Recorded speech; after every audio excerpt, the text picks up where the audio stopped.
ತಿಲ್ಲಾನವನ್ನು ಪ್ರಸ್ತುತಪಡಿಸಿ ಇವತ್ತಿನ ಈ ಕಾರ್ಯಕ್ರಮವನ್ನು ಮುಕ್ತಾಯಗೊಳಿಸ್ತಾ ಇದ್ದೇವೆ. ಇಲ್ಲಿ ಹೆಚ್ಚಿನ ಮಕ್ಕಳು ಪುಟಾಣಿಗಳೆಲ್ಲ ಒಂದು 5-6 ತಿಂಗಳನ್ನಷ್ಟೇ ಕಲ್ತ್ಕೊಂಡಿರುವವರು. ಇನ್ನು ಎರಡನೇ ಲೆವೆಲ್ನವರು ಸುಮಾರಾಗಿ 2-3 ವರ್ಷ ಕಲ್ತಿರುವವರು. ಈ ಶ್ರೀಕಾಂತ್ ಅಂತೂ ಚಿಕ್ಕ ಹುಡುಗ ಇದ್ದಾಗಿದ್ದ ಕಲಿತು 2000ನೇ ಇಸವಿಯಲ್ಲಿ ವಿದ್ವತ್ ಮಾಡಿ 20 ವರ್ಷಗಳ ಕಾಲ ನೃತ್ಯವನ್ನು ತ್ಯಜಿಸಿ ಈಗ 20 ವರ್ಷ ತ್ಯಜಿಸಲಿಕ್ಕೆ ಕಾರಣ ಇದೆ. BCom ಮುಗಿಸಿ ಮಹಾರಾಷ್ಟ್ರದ ಮುಲುಂದ್ನಲ್ಲಿ ಮಾಧ್ವ ಫಿಲಾಸಫಿಯನ್ನು ಬಹಳ ಆಳವಾಗಿ ಅಧ್ಯಯನ ಮಾಡಲಿಕ್ಕೆ ಅಂತ ಅಲ್ಲಿ ಹೋಗಿ ನೆಲೆಸಿ 12 ವರ್ಷಗಳ ಕಾಲ ಉತ್ತರಾದಿ ಮಠದ ಪರಮಪೂಜ್ಯ ಶ್ರೀಗಳವರ ಆಶೀರ್ವಾದವನ್ನು ಪಡೆದು ಅವರಿಂದಲೇ ಆಯ್ಕೆಯಾಗಿ ಈ ಹುಡುಗನನ್ನು ನಮಗೆ ಕೊಡಿ ಅಂತ ಅಲ್ಲಿ 12 ವರ್ಷ ಸತತವಾಗಿ ಕಠಿಣ ಪರಿಶ್ರಮದಿಂದ ಎಲ್ಲ ವೇದಗಳನ್ನು, ಎಲ್ಲ ಉಪನಿಷತ್ತುಗಳನ್ನು, ಅಷ್ಟೇ ಅಲ್ಲದೆ ಬಹಳ ದೊಡ್ಡ ನಮ್ಮಲ್ಲಿ ರಿಸರ್ಚ್ ಮಾಡಿದ್ದಕ್ಕಿಂತಲೂ PhDಗಿಂತಲೂ ಅತ್ಯುನ್ನತವಾದದ್ದು ಸುಧಾಮಂಗಳ ಅಂತ ಇತ್ತೀಚೆಗೆ ವ್ಯಾಸರಾಯ ಮಠ ಪೀಠದವರು ಈ ಸುಧಾಮಂಗಳ 4 ವಿದ್ಯಾರ್ಥಿಗಳನ್ನು ನಮ್ಮ ಸಮಾಜಕ್ಕೆ ಕೊಟ್ಟಿದ್ದಾರೆ. ಈ ಸುಧಾಮಂಗಳವನ್ನು ಪರಿಪೂರ್ಣವಾಗಿ ಸ್ವಾಮೀಜಿಯವರಿಂದ ಸಂಪೂರ್ಣವಾದ ಆಶೀರ್ವಾದ ಪಡೆದರು. ನೀವು ಈಗ ಒಬ್ಬ ಪ್ರಕಾಂಡ ಪಂಡಿತನಾಗಿದ್ದೆ ಅಂತ ಅವರಿಂದಲೇ ಆಶೀರ್ವಾದವನ್ನು ಪಡೆದಿರುವಂಥ ಶ್ರೀಕಾಂತ ಕನವಳ್ಳಿ ಈಗಿನ ನಾಮಧೇಯ ವ್ಯಾಸತೀರ್ಥಾಚಾರ್ಯ. ವ್ಯಾಸತೀರ್ಥಾಚಾರ್ಯರು ಅಂತವರು ಈಗ ಪುನಃ ನೃತ್ಯ ಮತ್ತು ಆಧ್ಯಾತ್ಮ ಎರಡು ಒಂದೇ ನಾಣ್ಯದ 2 ಮುಖಗಳು. ನೃತ್ಯಗಾರರಿಗೂ ಆಧ್ಯಾತ್ಮ ಗೊತ್ತಿರ್ತಾರೆ, ಆಧ್ಯಾತ್ಮ ನೃತ್ಯ. ಆದ್ದರಿಂದ ನೃತ್ಯವನ್ನು ಬಿಡಬಾರ್ದು. ಇದು ಕೂಡ ಆರಾಧನೆಯ ಒಂದು ಭಾಗ. ಹಿಂದೆ ವೇದಗಳ ಕಾಲದಲ್ಲಿ ಋಷಿ ಮುನಿಗಳು ನೃತ್ಯವನ್ನು ಮಾಡ್ತಾ ಯಾಗ ಮಾಡ್ತಾ ಇದ್ದಂತೆ. ಯಾಗಕುಂಡದ ಸುತ್ತಲೂ ಕುಣಿತಾ ಇದ್ದರಂತೆ. ನಿಮಗೆಲ್ಲರಿಗೂ ಗೊತ್ತಿದೆ, ಕುಳಿತು ಕೇಳಲು ನಿಂತು, ಕುಳಿತು ಪಾಡಲು ನಿಂತು ಕೇಳುವ, ನಿಂತು ಪಾಡಲು ಕುಳಿತು ಕೇಳುವ, ಕುಣಿದು ಪಾಡಲು ಒಲಿಯುವ ಅಂತ. ದೇವರು ಒಲಿಬೇಕು ಅಂತಂದರೆ ನೃತ್ಯ ಒಂದು ಅತ್ಯುತ್ತಮವಾದ ಮಾರ್ಗ, ಅತ್ಯುತ್ತಮವಾದಂಥ ಒಂದು ಮಾಧ್ಯಮ.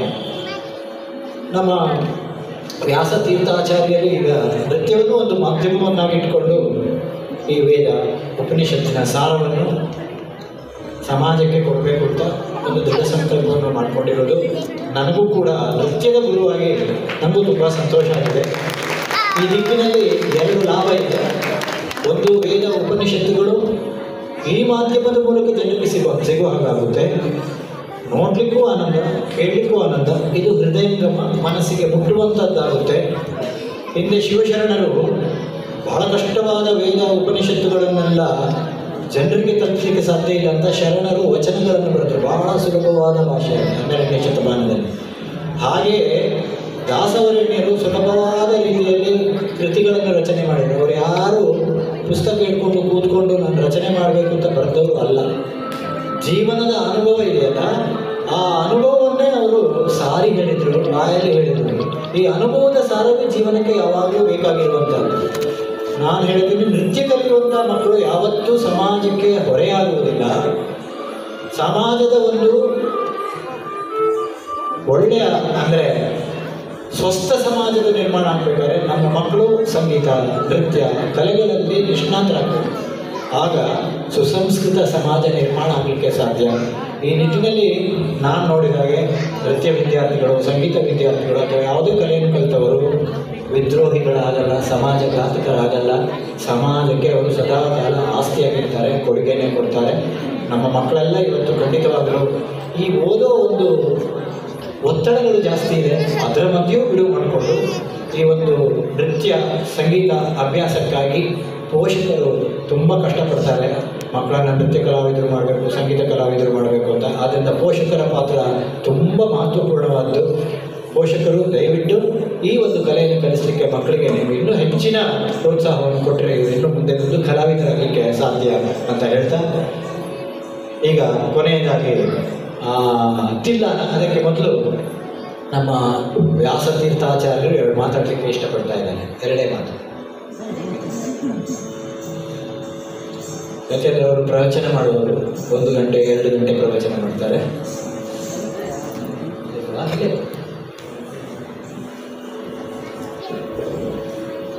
ಆಪಾದಮೌಳಿ ಪರ್ಯಂತಂ ಗುರುಣಾಂ ಆಕೃತಿಂ ಸ್ಮರೆ ತೇನ ವಿಘ್ನಾಃ ಪ್ರಣಶ್ಯಂತಿ ಸಿದ್ಧ್ಯಂತಿ ಚ ಮನೋರಥಾಃ. ಶ್ರೀ ಗುರುಭ್ಯೋ ನಮಃ. ಹರಿ ಓಂ ಹರಿ ಓಂ ಹರಿ ಓಂ. ಮೊಟ್ಟ ಮೊದಲಿಗೆ 2 ನಿಮಿಷ ಮಾತಾಡ್ತೇನೆ. ಮೊಟ್ಟ ಮೊದಲಿಗೆ ಸರ್ವೋತ್ತಮನಾದ, ಸರ್ವದೋಷ ದೂರನಾದ, ಸರ್ವ ಗುಣಪರಿಪೂರ್ಣನಾದಂತಹ ಆ ಭಗವಂತನಿಗೆ ಅನಂತ ನಮಸ್ಕಾರಗಳನ್ನು ಸಲ್ಲಿಸ್ತೇನೆ. ನಟರಾಜನ ರುದ್ರನ ಅಂತರ್ಯಾಮಿಯಾದ, ವಾಯುದೇವರ ಅಂತರ್ಯಾಮಿಯಾಗಿ ಅನಂತ ರೂಪಗಳನ್ನು ತಾಳಿದ ಆ ಭಗವಂತ ಈ ಕಲೆಯನ್ನು ಹುಟ್ಟು ಹಾಕಿದವ. ಭರತನಾಟ್ಯ ಸ್ವಯಂ ಭಗವಂತ ಕೃಷ್ಣ ನರ್ತನ ಮಾಡಿದ್ದು. ಅದೇ ರೀತಿಯಾಗಿ ತಾಂಡವ ನೃತ್ಯವನ್ನು ಮಾಡಿ ಭಗವಂತನ ಸೇವೆಯನ್ನು ಮಾಡಿದವರು ರುದ್ರದೇವರು. ಅಂತಹ ಆ ಭಗವಂತನ ಎಲ್ಲ ದೇವತೆಗಳ ಗುರುಗಳ ಅನುಗ್ರಹದಿಂದ ಈ ಕಲೆ ಅದು ಒಲಿತದೆ. ಅದಕ್ಕೆ ಪೋಷಕವಾಗಿ ಅವರು ನಮ್ಮ ಪೂಜ್ಯ ಗುರುಗಳು ತಿಳಿಸಿದ ಹಾಗೆ ಚಿಕ್ಕ ವಯಸ್ಸಿನಲ್ಲಿಯೇ ನನಗೆ ಆ ವಿದ್ಯೆಯನ್ನು, ಕಲೆಯನ್ನು ಕಲೀಲಿ ಎಂಬುದಾಗಿ ನಮ್ಮ ತಂದೆ ತಾಯಿಗಳು ಬಹಳ ಕಷ್ಟಪಟ್ಟು ಅತ್ಯಂತ ಉತ್ಸಾಹದಿಂದ ಅದನ್ನು ಕಲಿಸಬೇಕು ಅಂತಂದಾಗ ವೆಂಕಟರಮಣ ಉಪಾಧ್ಯಾಯ ಅವರು ನಾಟ್ಯಾಚಾರ್ಯರು, ಅವರ ಹತ್ರ ನನ್ನನ್ನು ಕಲಿಸಿದರು. 6 ತಿಂಗಳು ಕಳೆದಿರಲಿಲ್ಲ. ನಾಟ್ಯಾಚಾರ್ಯ ಗುರುಗಳಾದಂತಹ ರಾಮಮೂರ್ತಿ ಸರ್ ಅವರು ನಮ್ಮ ಧಾರವಾಡಕ್ಕೆ ಬಂದು ದೊಡ್ಡ ಕ್ರಾಂತಿಯನ್ನೇ ಮಾಡಿದರು. ನೃತ್ಯ ಪರಂಪರೆಯನ್ನು ಅತ್ಯಂತ ಭದ್ರವಾಗಿಸ್ತಾ ಇದ್ದಾರೆ ತಮ್ಮ ಆ ಒಂದು ಸೇವೆಯಿಂದ. ಅವರ ಒಂದು ಸಂಪರ್ಕ ನಮಗಾದದ್ರಿಂದ ಇಡೀ ಧಾರವಾಡದಲ್ಲಿ ಒಂದು ಹೊಸ ಚೈತನ್ಯ ಮೂಡಿತು ಅಂತನ್ಲಿಕ್ಕೆ ಯಾವ ಅತಿಶಯೋಕ್ತಿ ಇಲ್ಲ.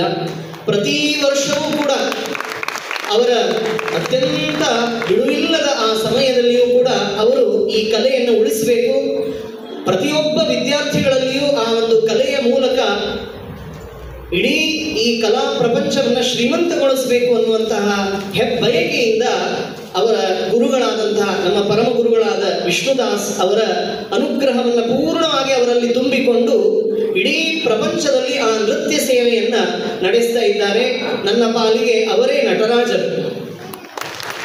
ಆ ನಿಟ್ಟಿನಲ್ಲಿ 12 ವರ್ಷಗಳ ಕಾಲ ಅತ್ಯಂತ ಸುಂದರವಾಗಿ, ಶಾಸ್ತ್ರೀಯವಾಗಿ, ಶಾಸ್ತ್ರಬದ್ಧವಾಗಿ ನನಗೆ ಹೆಜ್ಜೆಯನ್ನು ಹಾಕಲಿಕ್ಕೆ ಕಲಿಸಿದಂಥವರು ನಮ್ಮ ಗುರುಗಳು. ಈ ಸಂದರ್ಭದಲ್ಲಿ ಅವರಿಗೆ ಅನಂತ ನಮಸ್ಕಾರಗಳನ್ನು ತಿಳಿಸ್ತೇನೆ. ನನ್ನ ತಂದೆ ತಾಯಿಗಳಿಗೂ ಕೂಡ ಈ ಸಂದರ್ಭದಲ್ಲಿ ಬಹಳ ಕಷ್ಟ. ಆಗಿನ ಕಾಲದಲ್ಲಿ ಸೈಕಲ್ ಮೇಲೆ ನನ್ನನ್ನು ಕೂಡಿಸಿಕೊಂಡು ಸರ್ ಎಲ್ಲಿ ಪಾಠ ಹೇಳ್ತಾರೋ ಅಲ್ಲಿ ಕರ್ಕೊಂಡು ಹೋಗೋರು ನಮ್ಮ ತಂದೆ. ಈ ಒಂದು ನೃತ್ಯ ಸೇವೆ ಅವರ ಒಂದು ಸೇವೆಯಾಗಿ ನಾನು ಈಗ ಮಾಡ್ತಾ ಇದ್ದೇನೆ. ಈ ಒಂದು ಸುಸಂದರ್ಭ ಗುರುಗಳ, ಪರಮ ಗುರುಗಳ ಈ ಒಂದು ಪರಂಪರಾ ಉತ್ಸವ, ಹಾಗೆ ನಮ್ಮ ತಂದೆ ಬಹಳ ಇಷ್ಟಪಟ್ಟು ನನ್ನನ್ನು ಕಲಿಸಿದವರು, ಅವರಿಗೂ ಇದೊಂದು ಶ್ರದ್ಧಾಂಜಲಿಯ ಮೂಲಕ ನಾನು ಅದನ್ನು ಸಮರ್ಪಣೆ ಮಾಡ್ತಾ ಇದ್ದೇನೆ. ಈ ಸಂದರ್ಭದಲ್ಲಿ ನಮ್ಮ ಕುಲಗುರುಗಳು ಶ್ರೀ ಶ್ರೀ ಸತ್ಯಾತ್ಮತೀರ್ಥ ಶ್ರೀಪಾದಂಗಳವರ ಅಡಿದಾವರೆಗಳಲ್ಲಿ ಅನಂತ ನಮಸ್ಕಾರಗಳನ್ನು ತಿಳಿಸ್ತೇನೆ. ಅವರು ಈ ಕಲೆಗೆ ಬಹಳ ಪ್ರೋತ್ಸಾಹ ಕೊಟ್ಟು ನನ್ನ ಅನೇಕ ಕಾರ್ಯಕ್ರಮಗಳನ್ನು ನೋಡಿ ಆಶೀರ್ವಾದ ಮಾಡಿದ ಬಲವೇ ಇವತ್ತು ನಾನು ನೃತ್ಯವನ್ನು ಮಾಡಲಿಕ್ಕೆ ಇಲ್ಲಿ ಬಲ ತುಂಬಿದೆ. ಅದೇ ರೀತಿಯಾಗಿ ನನ್ನ ವಿದ್ಯಾಗುರುಗಳು ಪರಮ ಪೂಜ್ಯ ಶ್ರೀ ಮಾಹುಲಿ ಆಚಾರ್ಯರು 2-3 ವಿದ್ಯಾರ್ಥಿಗಳನ್ನು ತಮ್ಮ ಹತ್ತಿರ ಇಟ್ಟುಕೊಂಡು ಅನ್ನ ವಸತಿಯನ್ನೆಲ್ಲ ಕೊಟ್ಟು ವಿದ್ಯೆಯನ್ನು ಧಾರೆ ಎರೆದು ಆಧ್ಯಾತ್ಮಿಕ ಪ್ರಪಂಚವನ್ನು, ಶಾಸ್ತ್ರ ಪ್ರಪಂಚವನ್ನು ಶ್ರೀಮಂತಗೊಳಿಸ್ತಾ ಇದ್ದಾರೆ. ಅವರ ಶಿಷ್ಯನಾಗಿ 12 ವರ್ಷ ನಾನು ಅಧ್ಯಯನ ಮಾಡಿ ಬಂದು ಈಗ ಈ ಸೇವೆಯನ್ನು ಭಗವಂತನ ಸೇವೆಯಾಗಿ ಅದನ್ನು ಮಾಡ್ತಾ ಇದ್ದೇನೆ. ಶ್ರೀಕೃಷ್ಣ ಅರ್ಪಣಮಸ್ತು. ತಮ್ಮೆಲ್ಲರಿಗೂ ಕೂಡ ಮತ್ತೊಮ್ಮೆ ವಂದನೆಗಳನ್ನು ತಿಳಿಸ್ತಾ, ಗುರುಗಳಿಗೂ ವಂದನೆಯನ್ನು ತಿಳಿಸ್ತಾ ನನ್ನ ಕೊನೆಯ ನೃತ್ಯ ಪ್ರದರ್ಶನವನ್ನು ಮಾಡ್ತೇನೆ. ಶ್ರೀಕೃಷ್ಣ ಅರ್ಪಣಮಸ್ತು.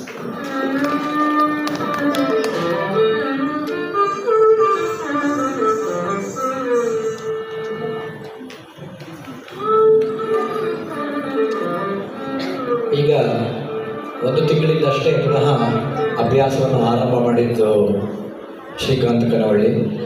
ಸದ್ಯದಲ್ಲೇ ಒಂದು ರಂಗಪ್ರವೇಶ ಕಾರ್ಯಕ್ರಮವನ್ನು ಕೂಡ ಮಾಡುವಂತಹ ಆಲೋಚನೆ ನಮ್ಮಲ್ಲಿದೆ. ಹಾಗೂ ತಮ್ಮೆಲ್ಲರನ್ನು ಆಹ್ವಾನಿಸ್ತೇವೆ. ಸ್ವಲ್ಪ ಸರಿಯಾಗಿ ಬಹಳ ವರ್ಷ ಬಿಟ್ಟದ್ದಾದ್ದರಿಂದ ಇನ್ನೂ ಹೆಚ್ಚಿನ ತರಬೇತಿ ತಾಲೀಮು ಬೇಕಾಗಿರುವುದಿಲ್ಲ. ಇನ್ನು ಕೆಲವೇ ತಿಂಗಳುಗಳಲ್ಲಿ ಅದಕ್ಕೆ ಖಂಡಿತವಾಗಿಯೂ ಶ್ರೀಕಾಂತ್ ಕನವಳ್ಳಿ ಅದನ್ನು ನಿರ್ವಹಿಸಲಿಕ್ಕೆ ಸಾಧ್ಯತೆ ಇದೆ. ಆ ಒಂದು ಘೋಷಣೆಯನ್ನು ಈಗ ನಾನಿಲ್ಲಿ ಮಾಡ್ತಾ ಇದ್ದೀನಿ. ಒಂದು ರಂಗಪ್ರವೇಶ ಕಾರ್ಯಕ್ರಮವನ್ನು ಕೂಡ ನಾವು ಆಯೋಜಿಸುವ ಆಲೋಚನೆ ಮಾಡಿಕೊಂಡಿದ್ದೀವಿ. ಈಗ ಈ ಶ್ರೋತೃಗಳ ಪೈಕಿ, ಪ್ರೇಕ್ಷಕರ ಪೈಕಿ ರವೀಶ್ ಕುಮಾರ್ KR ಎಂಬುವರು ನಮ್ಮ ಪಕ್ಕದ ಮನೆಯವರು. ಪ್ರತಿ ವರ್ಷವೂ ನಮ್ಮೆಲ್ಲ ಕಾರ್ಯಕ್ರಮಕ್ಕೆ ಬರ್ತಾ ಇದ್ದಾರೆ. ಕಳೆದ ಕಾರ್ಯಕ್ರಮದಲ್ಲಿ ಕೂಡ ಒಬ್ಬ ಚಿಕ್ಕ ವಿದ್ಯಾರ್ಥಿನಿಯನ್ನು ಮೆಚ್ಚಿ ನಾನೇನೋ ಬಹುಮಾನ ಕೊಡಬೇಕು ಸರ್ ಅಂತ ಕೇಳ್ಕೊಂಡಿದ್ದರು. ಹೋದ ಸಾರಿ ಆಗಿಲ್ಲ, ಈ ಸಾರಿ ಇಲ್ಲ ನಾನು ಕೊಡಲೇಬೇಕು ಹೇಳಿ ಒಂದು ಕವರ್ ಕೊಟ್ಟಿದ್ದಾರೆ ನಮಗೆ. ದಯವಿಟ್ಟು ರವೀಶ್ ಕುಮಾರ್ ಅವರು ವೇದಿಕೆಗೆ ನೀವೇ ಬರಬೇಕು, ಬಂದು ಆ ಬಾಲಕಿಯ ಹೆಸರನ್ನ ಹೇಳಿ ಅವರಿಗೆ ನೀವು ಬಹುಮಾನವನ್ನು ಕೊಡಬೇಕು ಅಂತ ಕೇಳ್ಕೊಳ್ತಾ ಇದ್ದೀನಿ. ರವೀಶ್ ಕುಮಾರ್ ಬೇಗ ಬನ್ನಿ, ಎಲ್ಲಿದ್ದೀರಿ? ಹುಡುಗಿ ಮೋಕ್ಷಿತಾ ಪ್ರಭು ಅಂತ, ದಯವಿಟ್ಟು ಮೋಕ್ಷಿತಾ ಪ್ರಭು ವೇದಿಕೆಗೆ ಬರಬೇಕು. ಬಂದು ಈ ಬಹುಮಾನವನ್ನು, ರವೀಶ್ ಕುಮಾರ್ ಅವರು ನೀಡಿರುವಂಥ ಬಹುಮಾನವನ್ನು ಶ್ರೀಕಾಂತ್ ಕೊಡಬೇಕು.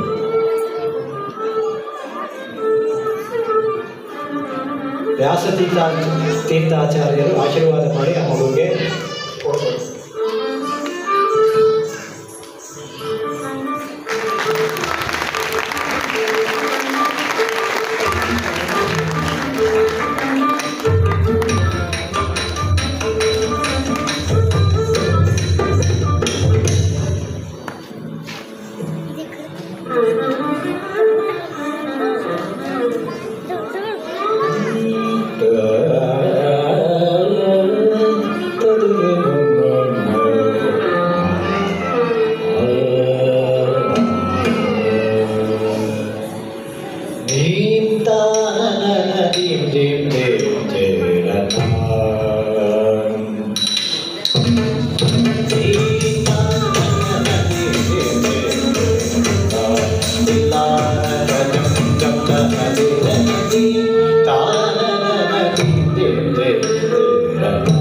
Tilana kajam jam jam